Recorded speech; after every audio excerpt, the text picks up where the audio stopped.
So good afternoon from the rainy Glasgow.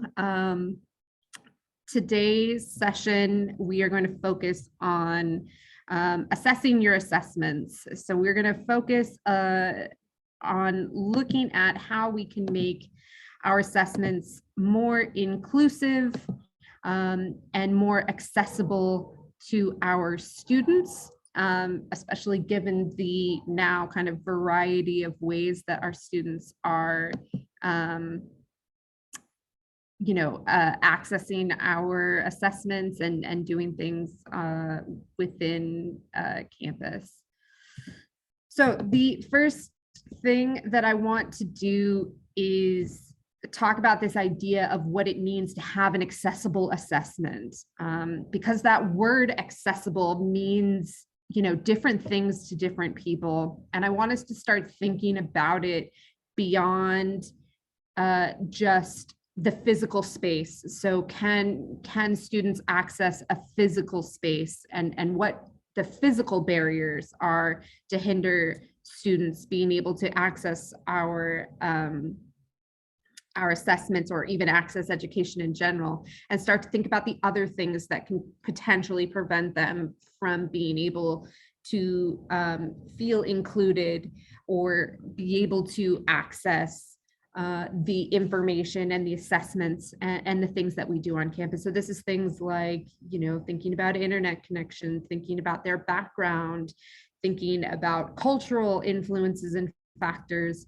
So I want us to start thinking about accessible assessment and accessible education in that kind of way. So beyond just physical barriers to thinking in a wider scope of what can be done or what things can potentially hinder a student from engaging in their education as fully as possible.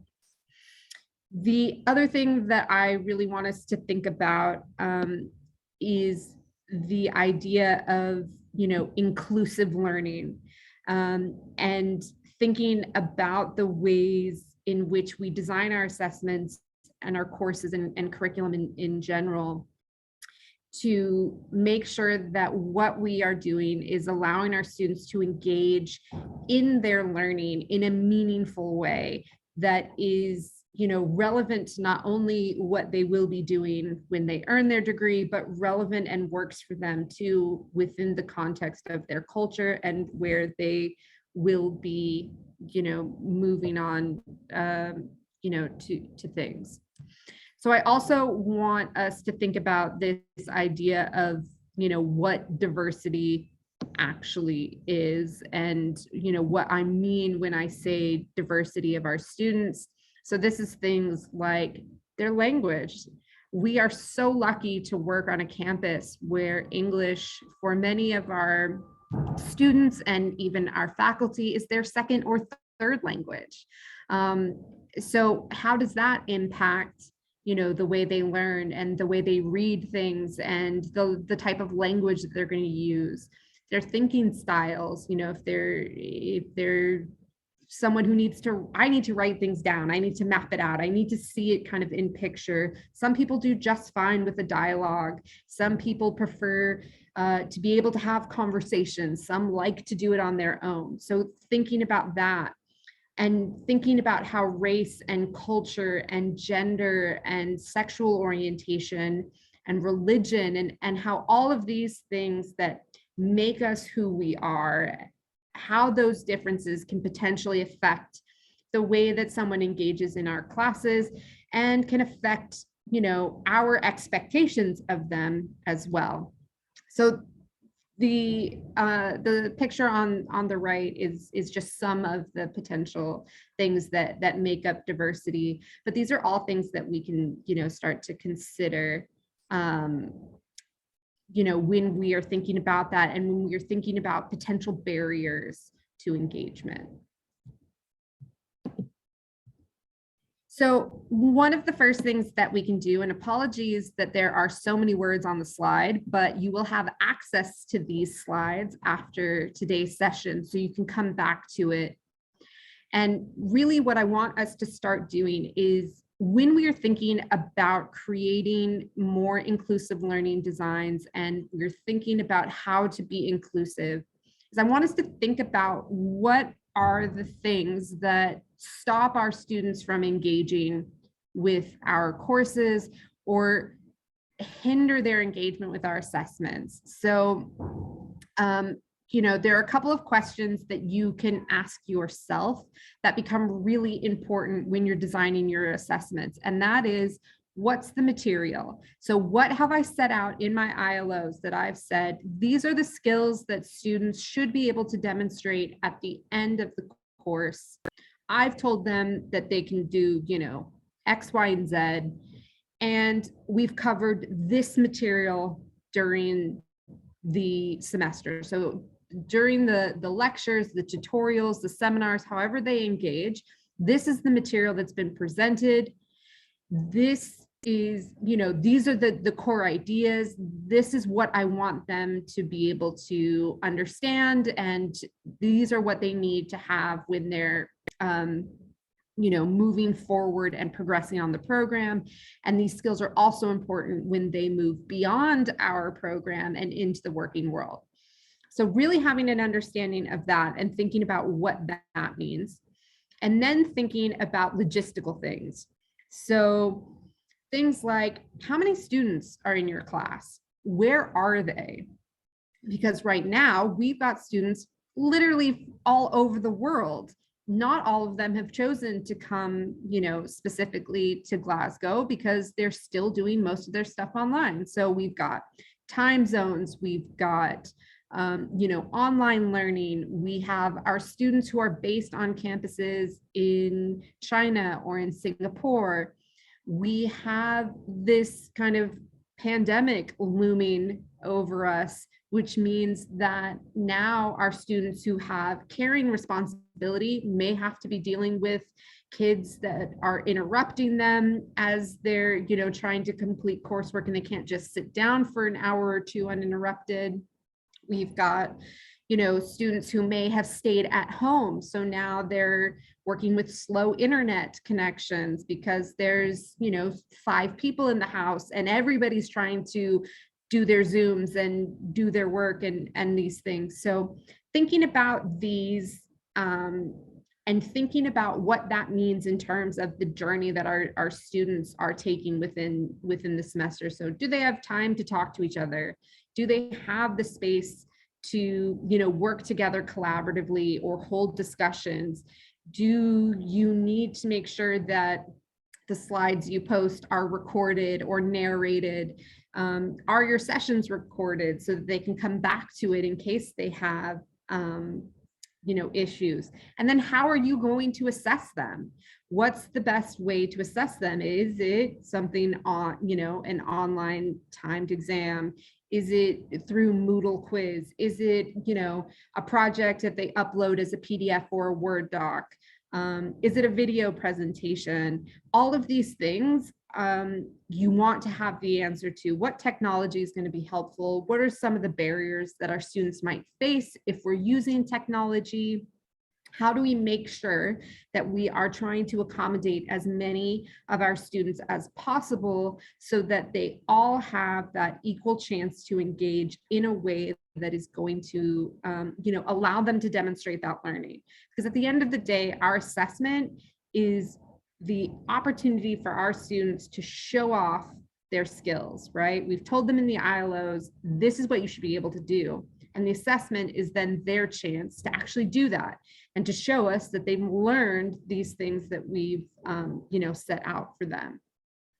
So the first part is kind of you reflecting on what that looks like and how you might ask yourself, what questions you need to ask yourself and what considerations you may need to think about when you're planning your assessment.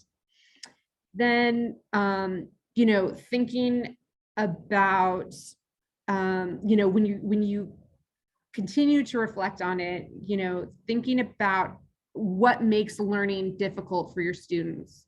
So what are some of the things, are you working with complex material? Do you have high level concepts? Do you have foundational concepts that they need to master before anything else that they do on the program will make sense? Would this potentially look different in a different context? So if they've been educated outside of the UK, would this potentially, look different? Have students told you through feedback sheets, what some of the issues are? You know, do you ever send your work or have your work vetted by colleagues, and have they given you feedback on whether it's too easy or it's too complicated?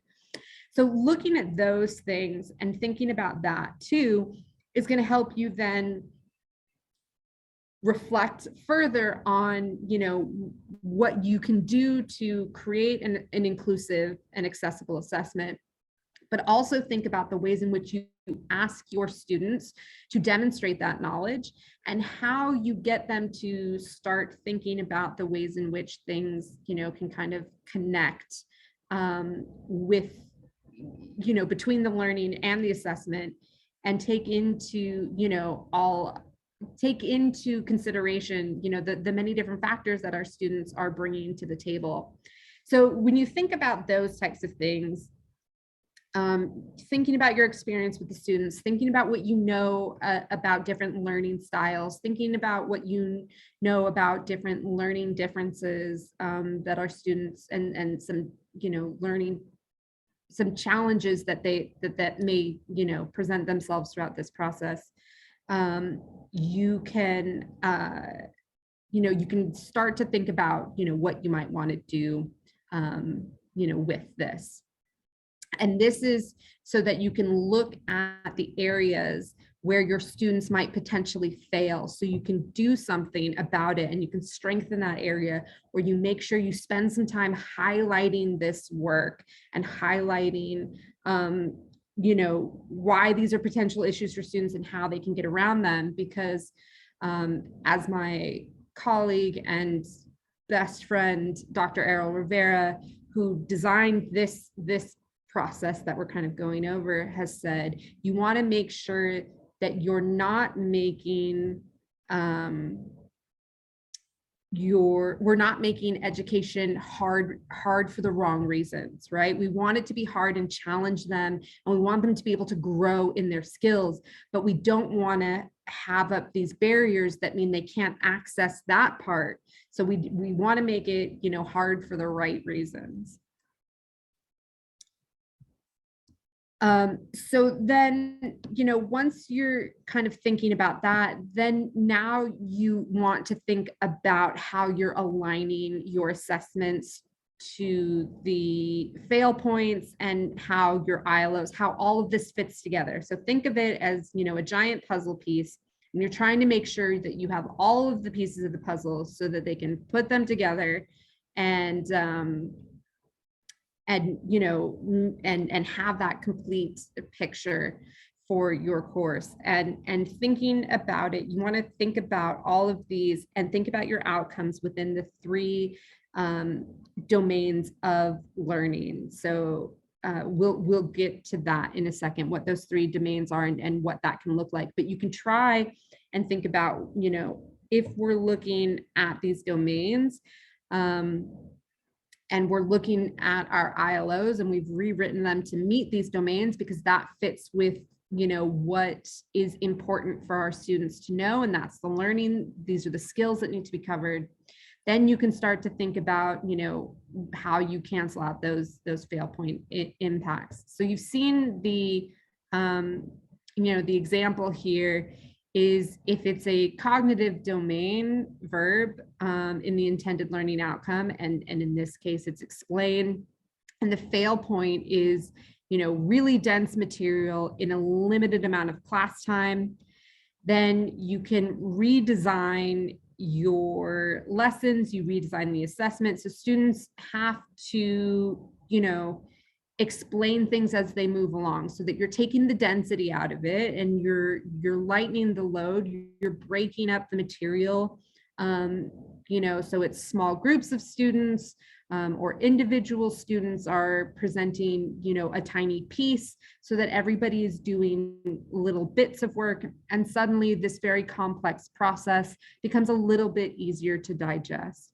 And it becomes a little bit easier for people to kind of work through it and have these points where they can ask questions. So one of the things to consider with this is, how you then start to use Bloom's taxonomy. So this may be familiar to some of you. For some, this may be a new concept, but basically it's moving through higher level thinking skills. And this, you want to think of it in this case as you're moving up the light bulb in terms of how you work with your students and what you're asking them to do and to complete. And this is how you can start to think about, how you write your ILOs and what's important for your students. What are the skills that are important? Is it the knowledge? Do they need to have these foundational concepts kind of memorized and down pat before they can move on? Do you want them to be able to apply this knowledge to actual situations? And this is where we get things like our meaningful assessment tasks, where you're providing those real world scenarios and they're using those skills, those equations, that formula, these these complex concepts, and showing you how it is applied in a practical sense, all the way up to evaluation, where you want them to make their own judgments and be able to defend these judgments around these concepts and discuss, why things are important, or why one method may work better than another, or things of that nature.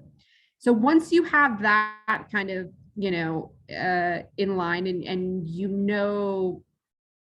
from your intended learning outcomes kind of where you fall within Bloom's taxonomy, you can start to think about the different domains. So you have the affective domain. So this is, think of it as the valuing domain. And there's, 5 levels within this. And what's been provided is verbs that will fit within these things. So, thinking about what is important for your students' skills, if it's something that falls within the affective domain, here's how you can utilize, different verbs to think about how you might rewrite your intended learning outcomes and what that might look like in terms of, kind of moving forward with your, with like redesign and things of that nature. You'll have the psychomotor domain. So this is the doing domain. And what happens here is, this is kind of physical, think of it as physical skills. So this might not be applicable to everyone, depending on, what type of, activity that you're doing, or what type of skills are important. But this is something that can then, really help your, ways in which you can write these learning, your intended learning outcomes, and ways in which you design the assessment, based on what you're using here. Yeah, these tables, as far as I know, were created by Dr. Rivera. As far as I know, he created them when he kind of put this idea of inclusive constructive alignment together.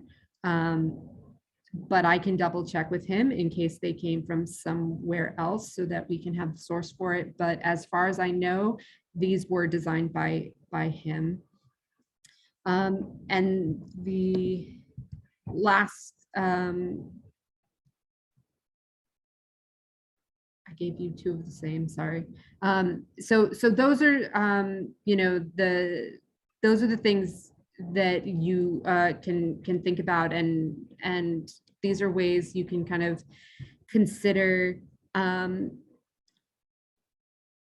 ways in which you can not only kind of judge your ILOs, so you're not just saying explain, explain, but also so that you're really thinking about what skills are important. So what are the skills at the heart of it that your students need to be able to show and to do, and what does that look like in terms of being used in these within these frames.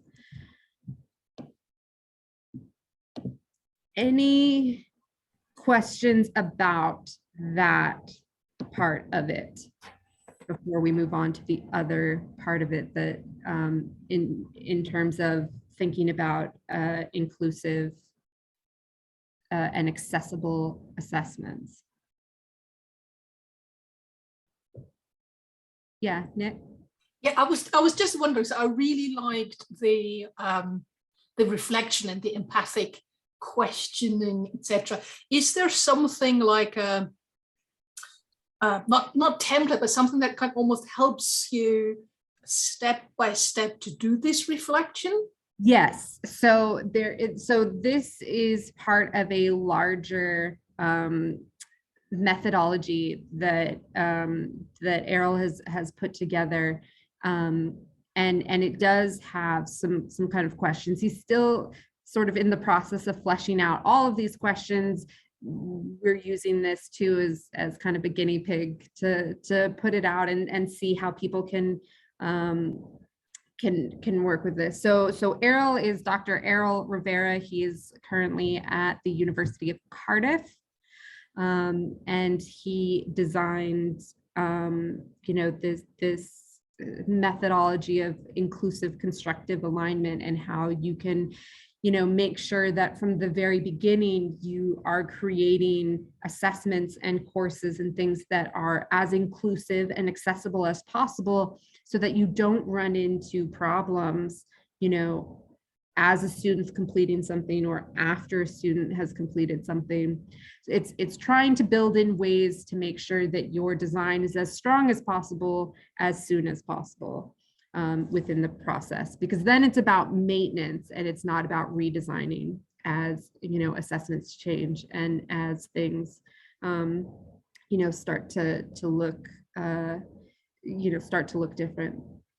Yeah, it's very much in line with universal design for assessment. It's very much this idea of active learning as well, and what the university is choosing to prioritize now too, with the move to meaningful assessments where appropriate, and kind of moving away from just high stakes exams, where possible. So it's very much in line with that. And it really helps you kind of consider, what might the challenges be for students beyond the, course content, and how we can make sure that we are mitigating those issues, in the design process. So we're not trying to have to scramble and think of how to do that as they're completing an assessment, day of, or, we notice these issues after they've completed it and we have to then adjust marking or do resets or,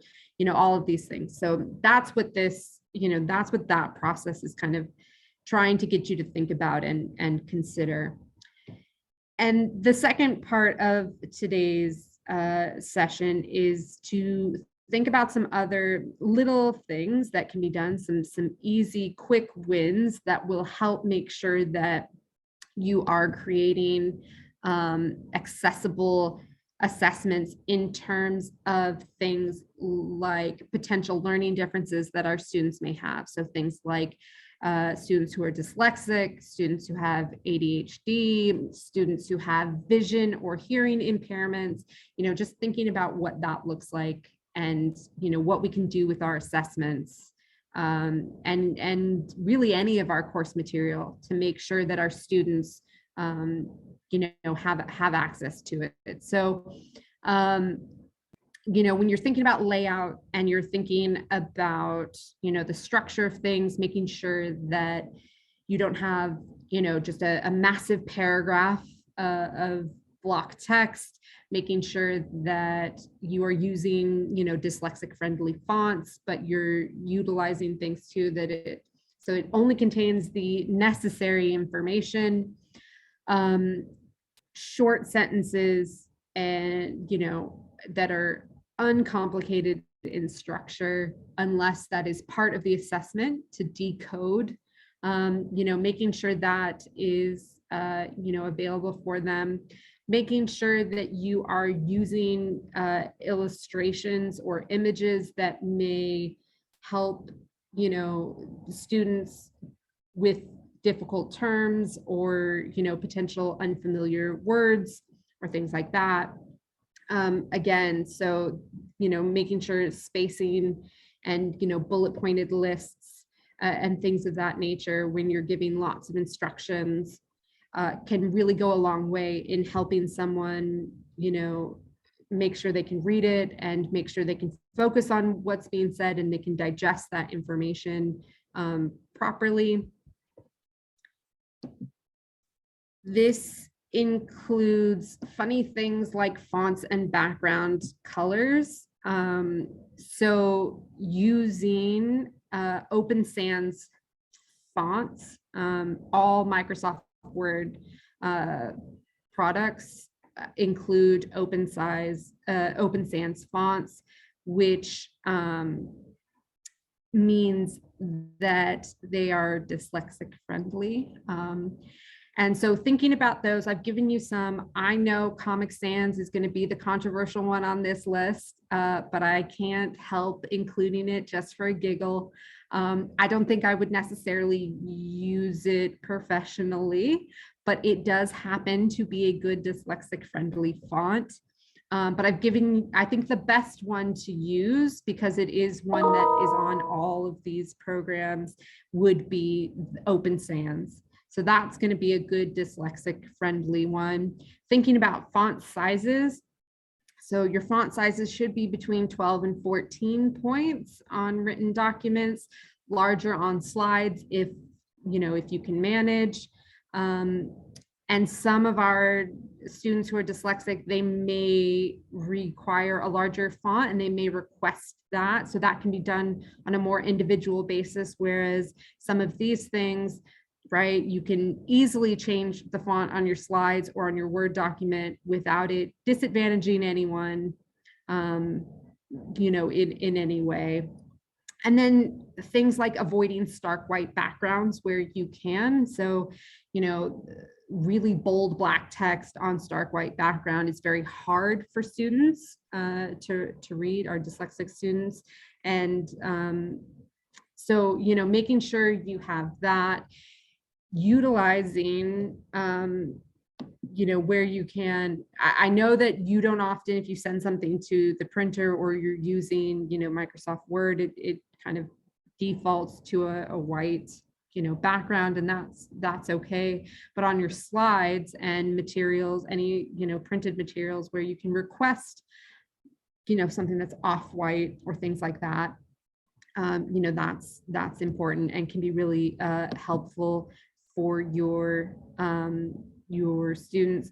And the fun thing about technology is now there is accessibility checkers built into our Word programs. Moodle has amazing options where you can set, the backgrounds, the font size, the type of font. You can set everything to fit your needs. So sometimes it's also just a matter of reminding our students and showing them where this is and showing them, how they can use some of these tools to help them. And it's not just our students with learning differences either. The read aloud function can be useful for some of our students who English is their second language. The checking accessibility option for Word and for PowerPoint, which is where I use it the most, is great for reminding me to do things like provide alternative text for my images to make sure things are, kind of working,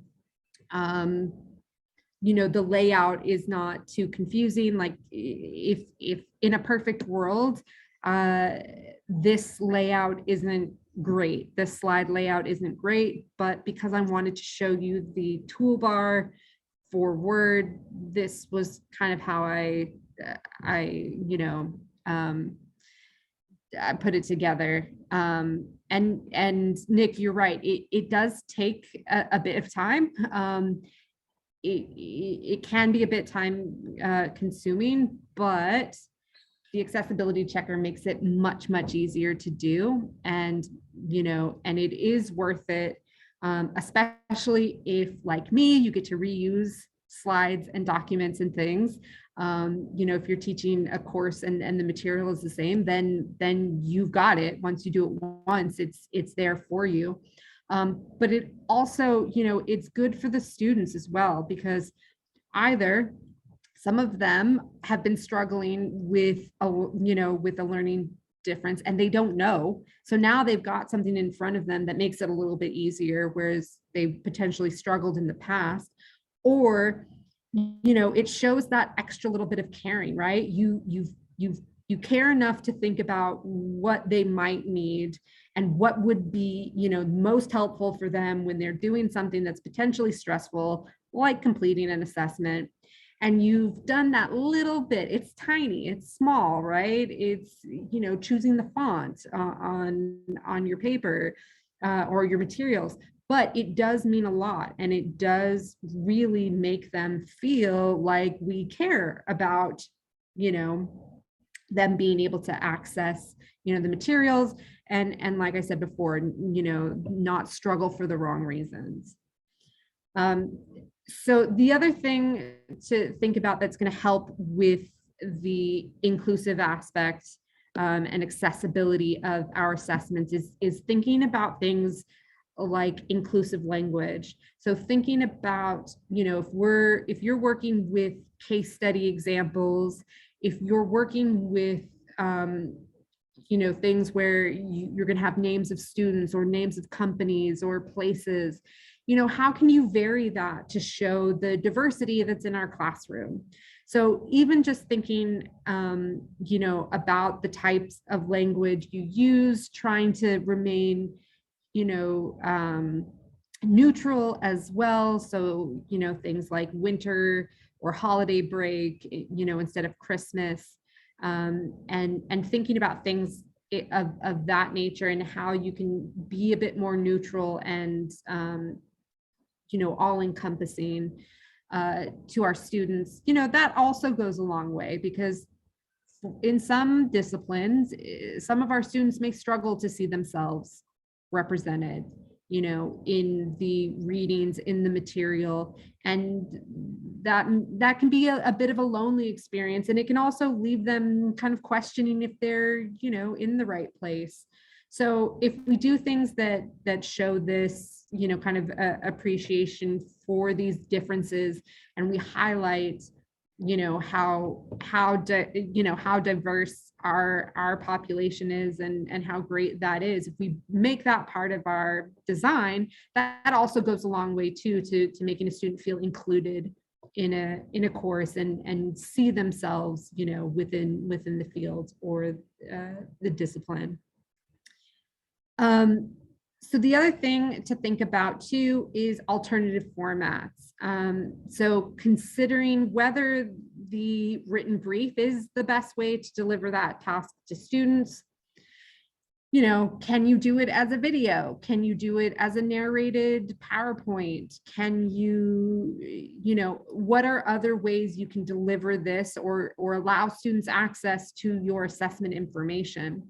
Now that does come with things like, if you are doing a video, making sure that the transcripts are correct and updated, and recordings are posted so that students have access to them. And it may require you to have a conversation with your students about how to where this is located and how to access it, and how to, take in the information if you're presenting it in an alternative format. But, consider if it's necessary, if it can be done and if it would work. and if it might benefit your students to have that as well, as well as a written brief. Because sometimes it might, and depending on what type of assessment you're doing, it might also then allow the students to think creatively about how they present that information to you, if that is an option. And the last thing to really think about is this idea of creating meaningful assessments. So this is where you're kind of moving away from the more traditional exam, essay, report type formats where possible. And you are allowing the students to, do a task that mirrors something they might do in the real world, but really allows them to, create something on an individual basis. So it's hard to copy. It's hard to, to, what's the fancy word, collude with others when they're doing this. And you're creating the situation where, students have a little, they have a little more control of what they're doing. They have, they have to engage with the assessment in a different way and in a deeper way. And this too becomes more accessible because you can also then offer alternative formats. So students now can create a video instead of write an essay, or they can, do a poster presentation, or it can be, written, but maybe it's written in the form of, lecture slides. So there's all kinds of ways too that you can consider then, alternative formats within this meaningful assessment that allows different engagement points and allows students, to be able to demonstrate their skills without kind of this thing where there's the potential test taking anxiety and,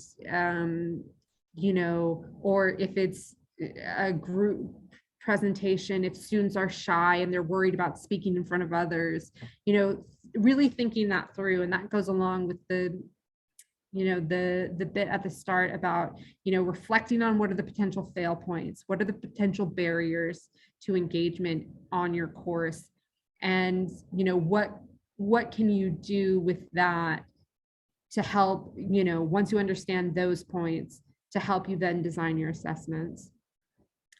And then the last thing is, assessment literacy. So making sure that our students understand how to complete an assignment. And this is not like based on the course content. This is, do they understand the structure of an online exam? So what's going to be expected of them? What the types of questions will look like? Is it multiple choice? Is it short answer? If it's short answer, how many words are they looking at? How are they supposed to structure, can they do it in bullet points? Does it have to be a paragraph? Making sure that they understand the task that's being asked of them is also a good way to manage the accessibility, because you want to make sure that that they know what they're supposed to be doing, so that they can then spend their effort demonstrating those skills, that you've set out in the ILOs. You don't want them kind of puzzled at, well, how do I do this? What is this supposed to be? Is it, is it an essay? Is it a report? Is it this? Is it that? So going through, and teaching our students what these assessments look like we're teaching them the foundational skills for our courses, is a great way to help boost that accessibility, because once they understand what's being asked of them, then they can focus on providing those answers. And the other way to help this too is also to explain how feedback will be given, so that the students understand, what will be assessed and what that looks like, and, how they will get those comments. Are they written comments? Are they, comment bubbles on a Word doc? Is it a marking sheet? Do they have to meet with anyone to discuss their feedback? So all of these things, if you can make sure they understand that process as well, then when they sit down to do your assessment, they can focus on the, specific content related questions that go with it. So the last thing I want you to think about, and this is something to kind of take away with you, because I want to make sure there's time for questions and comments, is, what would the perfect assessment on your course look like? If you could do whatever you wanted, right? We're in utopia right now. Resources aren't an issue. Class sizes, are manageable. We don't have to worry about plagiarism and cheating. What would you do? What would be the best way for students to demonstrate their learning, to show you that they have learned what you set out in the ILOs? And when you think about that part, then you can start to think about,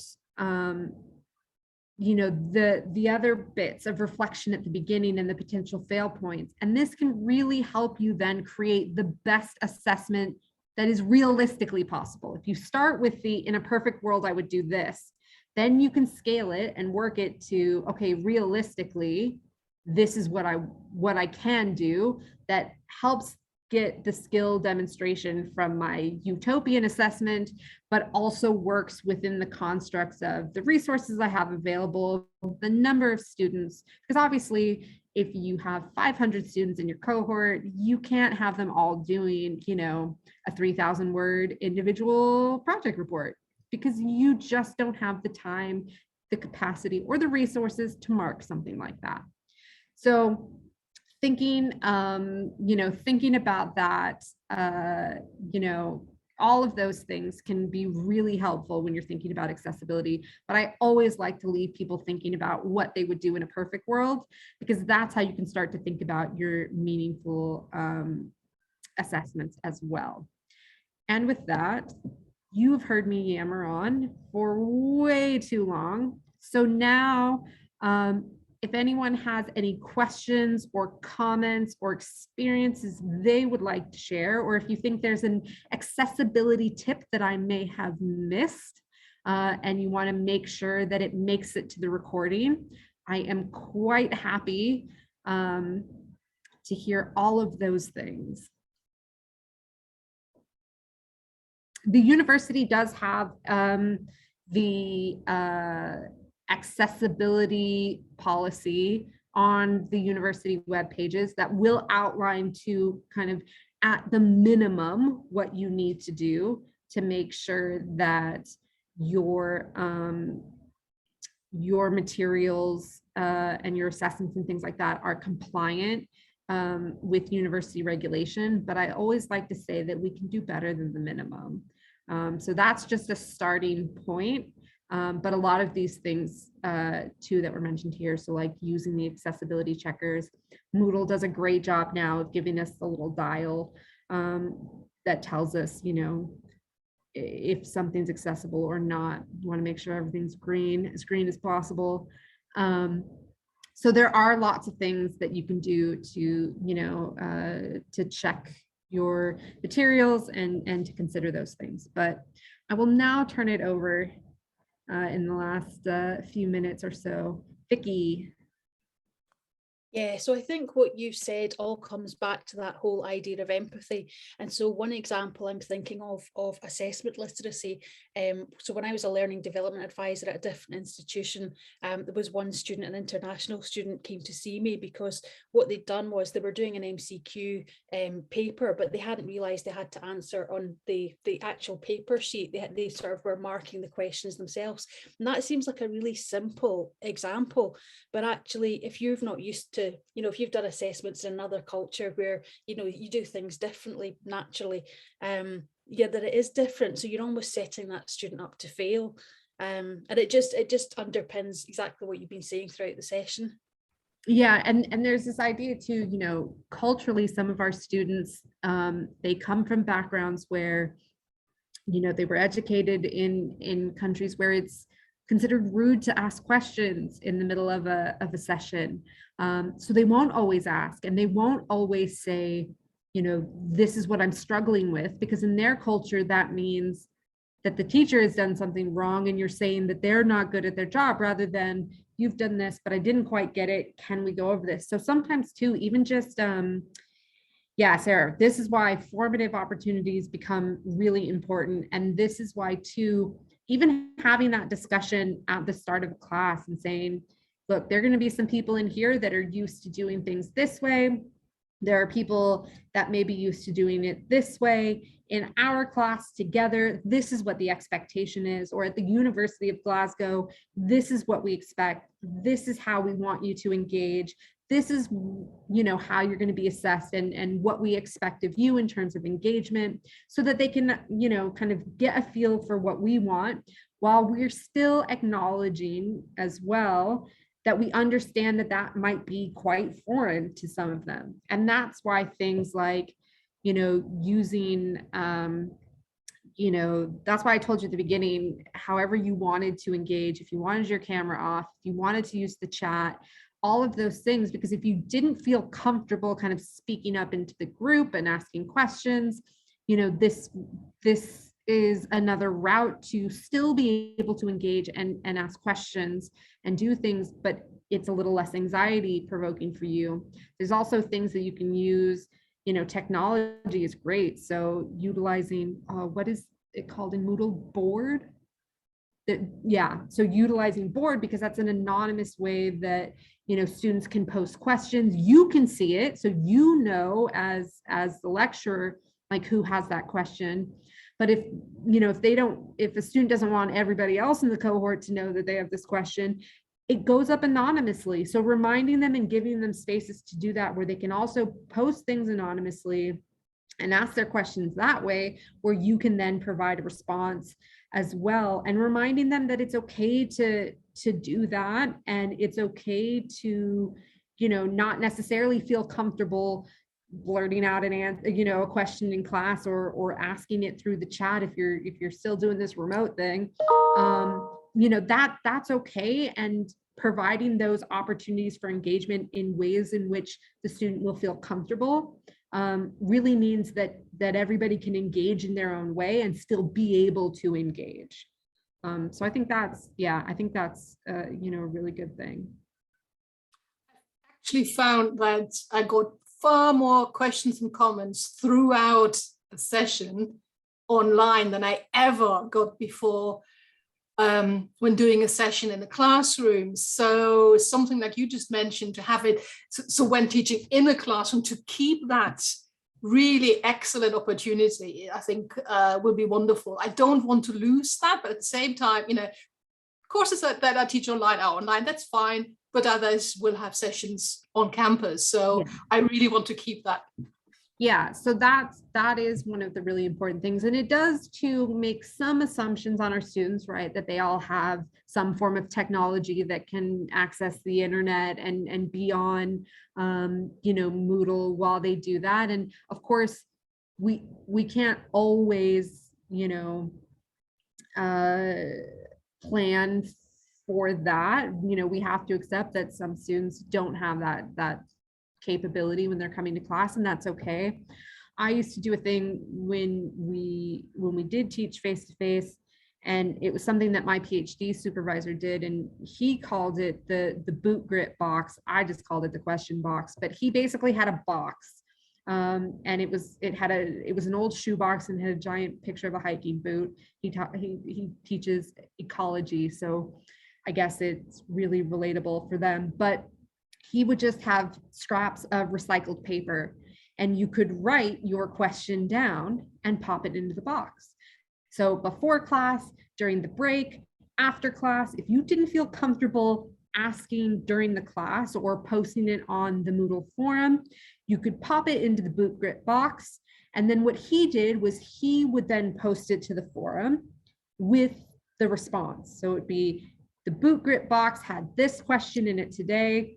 Here's the answer. If it was something that was really important, or it pertained to things like the assessment, what he would do is at the start of the next class, he would answer the question. He'd read it out and then he'd answer it, because he knew that not everybody checked the forums all the time.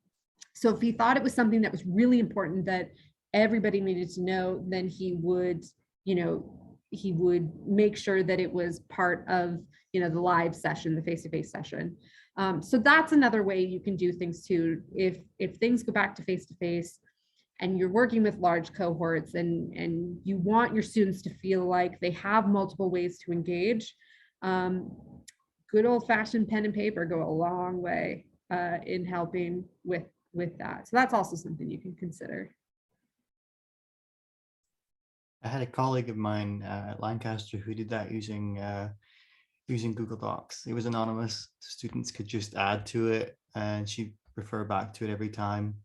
It doesn't matter where it's done, but it was anonymous. And so it just became a big giant answer sheet by the end of the year, I think. Yeah, I also advocate for using things like wikis. So on Moodle, you can build things. I advocate it a lot too in courses that have new vocabulary that students will be learning that's kind of very discipline specific, because a lot of times, we throw around these terms like they're nothing because we use them every day and we know what they mean. But our students who are now, just starting out, they're apprentices in this discipline, they don't always know that. So giving them a space too where you can pop details like that in, where they all have access to it, they can edit it, because a lot of times too, somebody's going to have the answer. Somebody else may know, and sometimes coming from a student seems less threatening than coming from, one of us. So yeah, Moodle glossary is a good way to do things like that and to have things like that. So yeah, and there's all kinds of things like what I gave you is by no means exhaustive, but hopefully just a way to start kind of thinking about, what you can do to make everything a little bit more inclusive and a little bit more accessible from the start, and hopefully make the experience of our students just a little bit better when they do our assessments, since they're not all thrilled about that process. So I just want to say we're at time. Thank you so much.